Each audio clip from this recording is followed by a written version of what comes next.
Byrum Brown is an Auburn Tiger.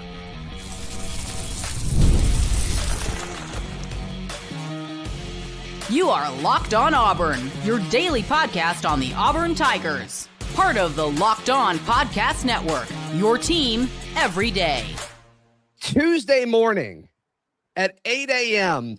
is as diabolical as it gets when announcing your new transfer portal quarterback. Goodness gracious. Yes. Welcome on into Locked On Auburn, your daily Auburn Tigers podcast. I'm your host, Zac Blackerby. And thank you so much for making Locked On Auburn your first listen every single day. Darrell Dapprich, Montgomery radio legend, hanging out with us today. Massive news, not surprising news. Weird it took so long. Tuesday morning, 8 a.m. is insane, but it doesn't matter.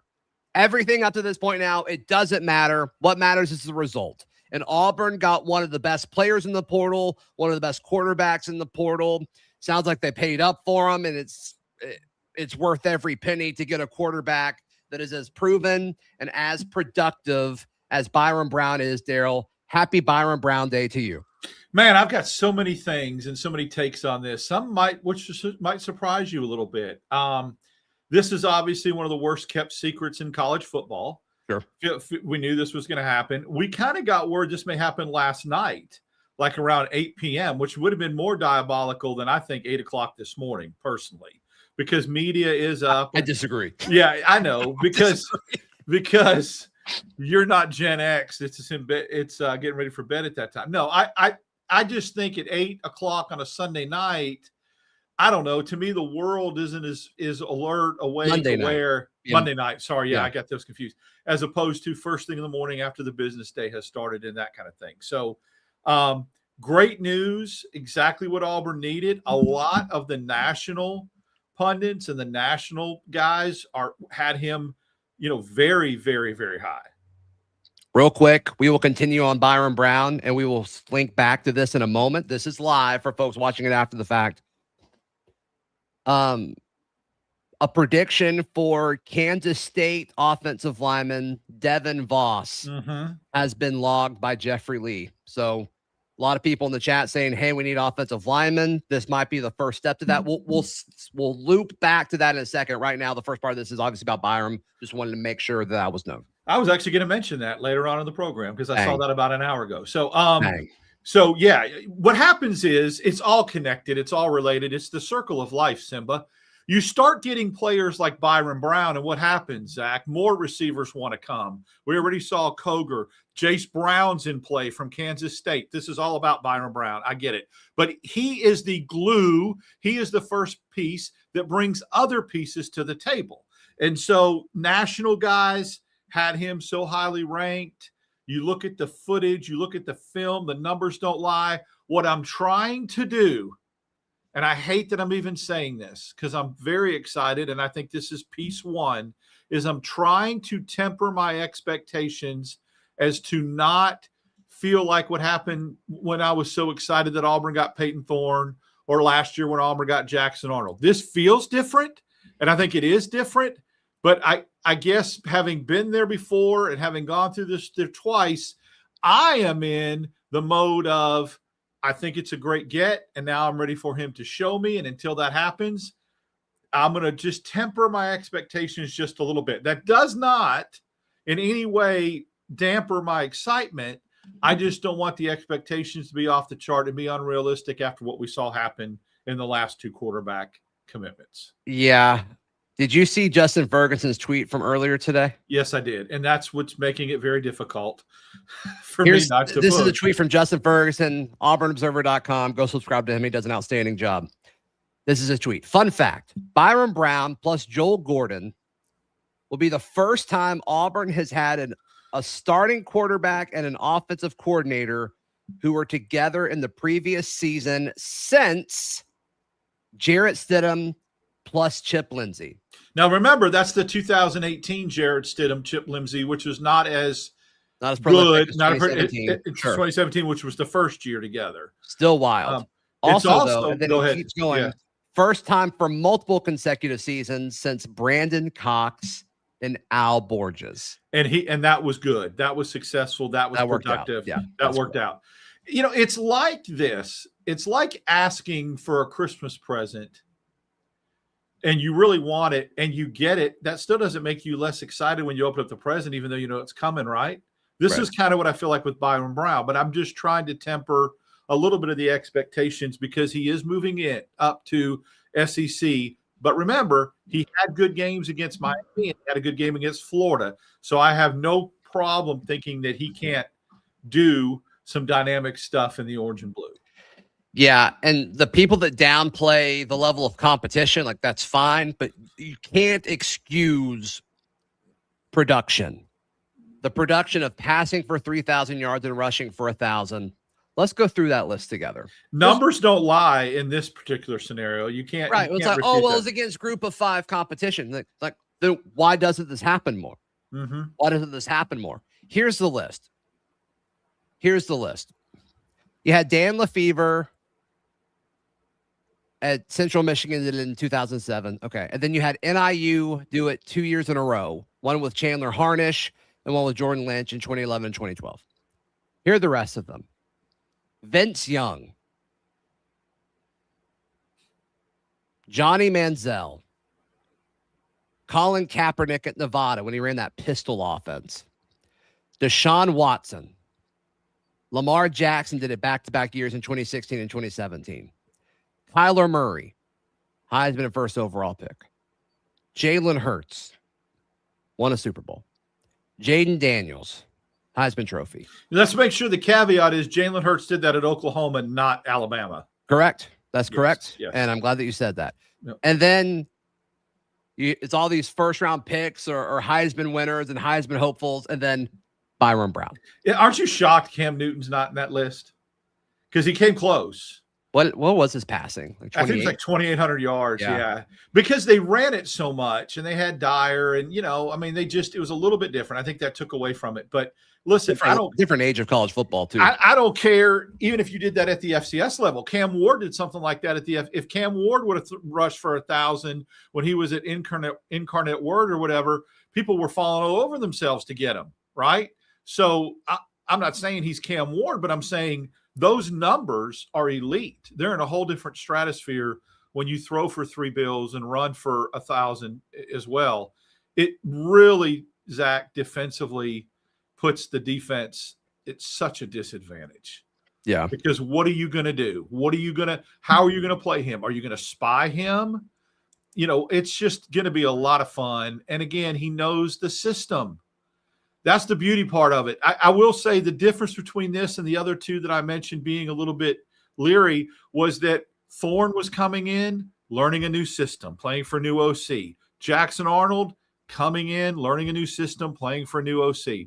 The familiarity of Brown, Golesh, and Gordon is going to make a big difference, I think.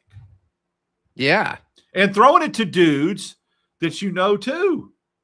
Right. Right? I mean, that's a whole different deal. You're on the same page. I've got a few questions about the receiver room. Like, I like all of the guys that they've added. Like, don't turn this into me not liking Koger or Neptune. Like, I like those guys.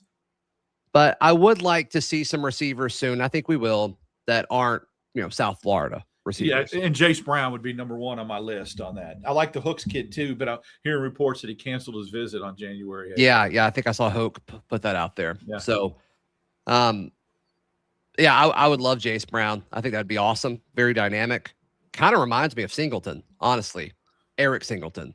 So take that for what it's worth. I love that, like, one of the first things you said about how he changes things. Byrum Brown changes things. I think offensive linemen now, I'm sure they were already listening because they assumed that he was coming. But now that it's here, like, the conversation you have with a Jace Brown of Kansas State is interesting. A conversation that you have with the Devin Voss of Kansas State is interesting. That Ohio State offensive lineman that's coming. The conversation changes. Like, look, we've got a chance to have a super dynamic guy, but he does need guys blocking for him. And we're going to make sure you're taken care of from an NIL standpoint. And this offense is going to be productive because of the quarterback that's back there. And my track record is Alex Golesh talking. I'm talking on behalf of Alex Golesh. And we want you to be a part of it. And we're going to get you to the NFL. And I think that's what's going to be super, super fun to see. I also think people need to understand we've talked about this as like a hard cap, this NIL money and allocating funds. I know very, very confident in the people that have shared with me that the money that Auburn was going to use for, let's say, a Cam Coleman, Malcolm Simmons, and Deuce Knight, they are reallocating to the offensive line. That they already had dollars set aside for a quarterback, right? They already had dollars set aside for a couple receivers because they knew what was going to happen. But this extra money that they get from not Deuce and Cam moving on, like you're saving that money from a salary cap stamp, they are reallocating that into the big uglies, into the offensive line. They need to. I mean, I don't think like other position groups are perfect, but those are the like other ones you could be like, okay, like you just got to hope you don't get hurt. And they're going to add some depth pieces in some of these positions. But O-line and D-line, like you've got to revamp those. And it's not just one or two. It's like 3 or 4 or 5. Like you've got to reload it in the trenches. I think it's coming. All right. Seeing a bunch of people asking the same question about Cam Coleman. Let's address that in just a moment right here on Locked On Auburn. Today's show brought to you by our friends at Rocket Money.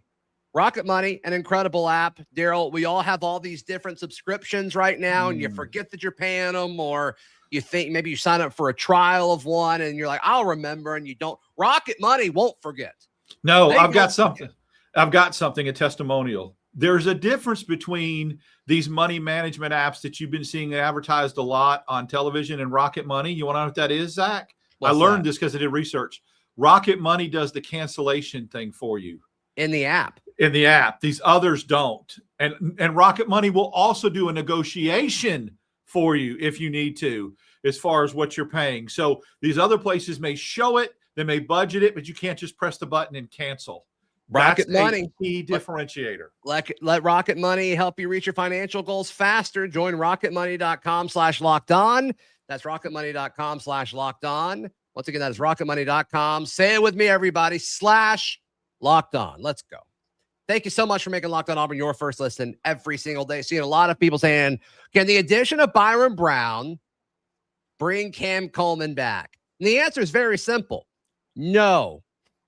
Cam Coleman's gone. And the quicker you accept that, I think the happier you're going to be with everything that happens for Auburn football moving forward. Would I have loved to see Cam Coleman retire and finish his college career as an Auburn Tiger? Yes, absolutely.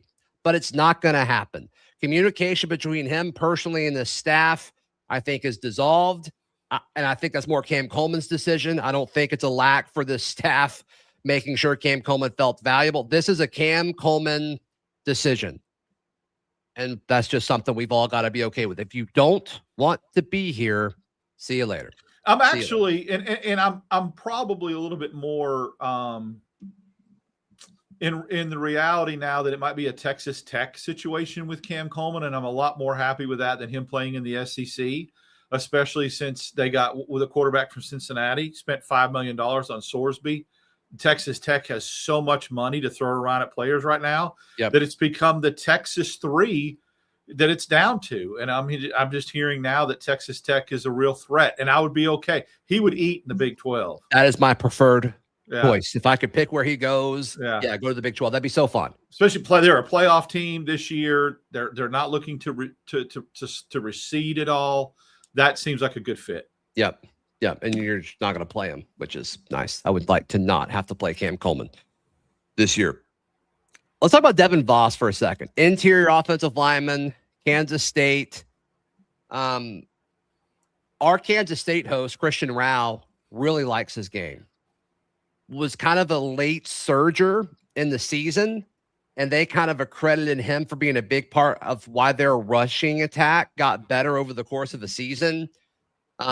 So I think Devin Voss would make a ton of sense being a part of this offense that's going to run the football. Yeah, I love that the crystal ball and the prediction is there. That's the first piece. And then you just start to do the same thing. You cobble the rest. Remember, Chaplin was the big get last year. Then Murphy came right after. A couple years ago, it was Britton, and then Wade came right after. There's always that first offensive lineman piece that falls. Keep an eye on the Michigan State kid, Stanzel, as well, who was their starting blindside left tackle from Thompson.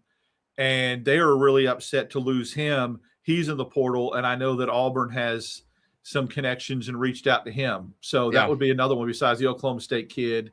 There's another group of 5. The New Mexico State. Yeah. Well, he's a tight end, right? I think we've talked to a few New Mexico State guys. There's another group of 5 offensive linemen that they're really, really high on that I think could pop soon. Hey, Christian Rao, host of Locked On Kansas State, he sent me about Voss. Said solid player, fringe starter, shifted over from defensive line, was a big part of fixing K-State's offensive line in the running game for the second half of the season. Made his first start in early October, was a 3-star out of Florida. Chris Kleiman, their former coach, gave him multiple shout-outs in the past for playing for the name on the front of his jersey, calling him a major team player. So, like all that, I'll take it. Yeah, and again, it just starts to. I know people are frustrating, and there are people that were saying in chats and comments, "Well, okay, when are we going to get guys outside of South Florida guys?" Well, the South Florida guys are the known commodities. They're the ones that Golesh and Gordon trust.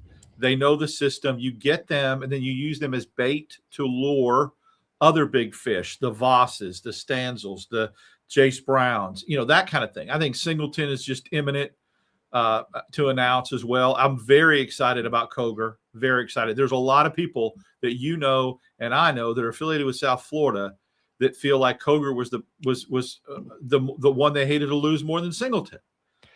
Yeah, and I mean, I didn't realize how young Coger was. Yeah.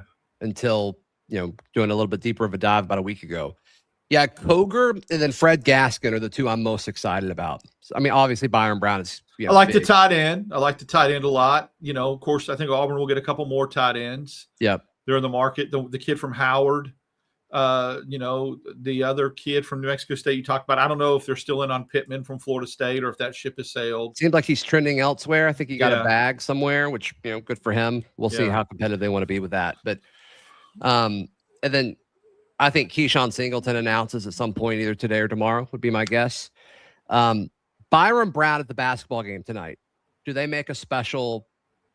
Is he there? Do they make a special announcement? Absolutely, they do. Yeah, they do, and they need to. This like where they bring a celebrity out to hold the letter up? Yes, that would not shock me if he was. That would be a good one. That would be a great move. Yes, good call. Be great. Call. Yeah, the safety. You're right, TK. His name is Fred Gaskin. What'd you say? Fred Gaskin. His name is Fred Gaskin. Oh, okay. I'm just confused. I thought maybe you mispronounced it. No, he's great. His name is Fred Gaskin. I see what he's saying now. Okay. Sometimes Gen X, I get it takes me a little while to get some of the new hip stuff, right? Yeah, that's his name. His name is Fred Gaskin, Darrell.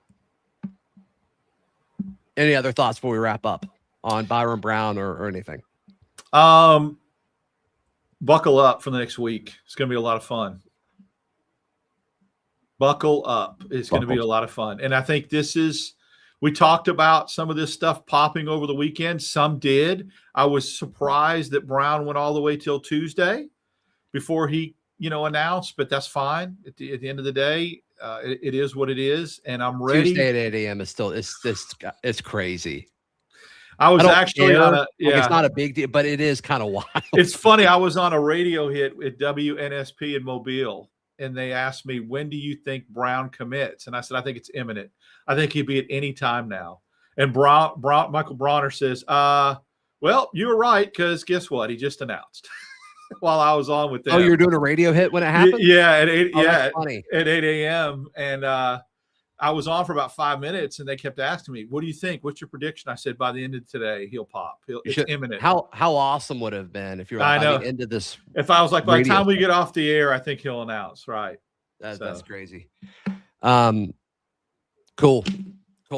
Please like the video. Please subscribe. If you're tuned in on audio, please subscribe. Leave us a review. And also we got a new thing here at Locked On, and a few of y'all have signed up, and it's super cool. If you never miss an episode, the Everydayer Club is built for you. You can get Locked On Auburn for free, plus ad-free, plus members only Discord and access and more. Head to Supercast or lockedonauburn.supercast.com. I'll put that in the show description as well to sign up for that. And ad-free feed, and members-only Discord. So his name is Fred Gaskin. His name's Fred Gaskin. I'm starting to check out the chat and understand what I missed. So I'm going to jump on board. Yeah, it's Fred Gaskin. No more questions, please. No more, nothing. That's a mic drop. Please like the video. Please subscribe. We'll see you next time. This has been Locked On Auburn.